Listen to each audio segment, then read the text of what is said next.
مسلمانوں کی تاریخ میں سب سے بڑا سفاک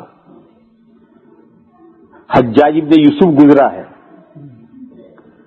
حجاج ابن یوسف اس مسلمانوں کی تاریخ میں سب سے بڑا سفاک گزرا ہے، اور اس کے جو حالات ہیں اللہ جانے اس میں صحیح کتنے ہیں غلط کتنے ہیں. لوگ مبالغے کرنے آتے ہیں تو پتہ نہیں کچھ کا کچھ کہتے ہیں کہ اس نے 6 لاکھ بے گناہ آدمیوں کو قتل کیا.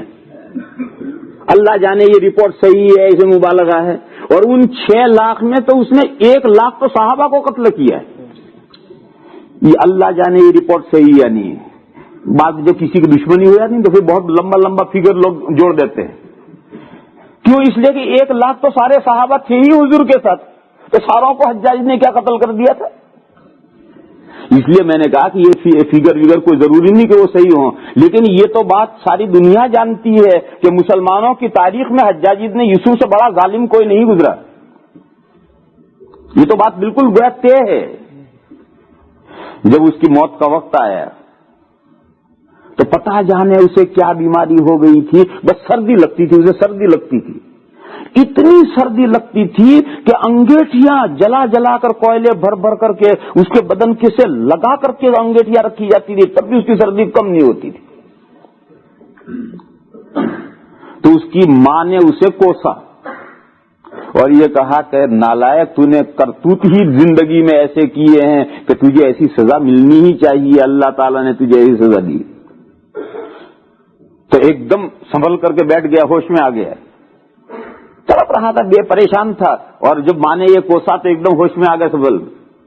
اس نے کہا امی بتا، اگر کل قیامت کے میدان میں جب اللہ تعالیٰ کے بارگاہ میں فیصلے ہوں گے بندوں کے لیے، اور جب میرا نمبر آئے فیصلے کا، تو جج کی کرسی پر امی اگر اللہ تجھے بٹھا دیں تو بتا امی میرے بارے میں تو کیا فیصلہ کرے گی، جنت کا یا جہنم کا؟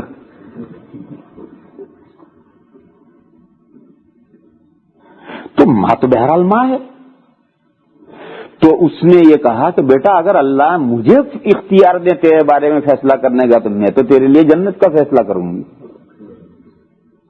تو حجاج نے یوسف نے کہا کہ پھر امی سن، میرا خدا مجھ پر تجھ سے زیادہ مہربان ہے، جتنی تو مجھ پر مہربان ہے اس سے زیادہ میرا خدا مجھ پر مہربان ہے.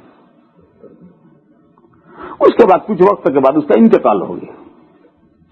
جب یہ گفتگو اور یہ واقعہ اس زمانے کے ایک بہت بڑے تابعی تھے حضرت حسن بصری رحمت اللہ علیہ، ان کو یہ واقعہ پہنچا تو انہوں نے اپنے تمام شاگردوں سے یہ کہہ دیا کہ حجاج ابن یوسف کو برا کوئی نہ کہے، ہو سکتا ہے کہ اللہ اسے بخش دے، ہو سکتا ہے اللہ اسے بخش دے، کیونکہ وہ اللہ سے اتنا پر امید تھا.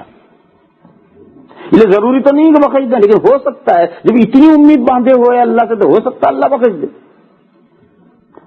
تو حضرت ابن مسعود رضی اللہ تعالیٰ عنہ نے فرمایا کہ ارجع آیت، سب سے زیادہ اللہ سے امید باندھنے کی جو آیت پاک ہے وہ آیت پاک ہے،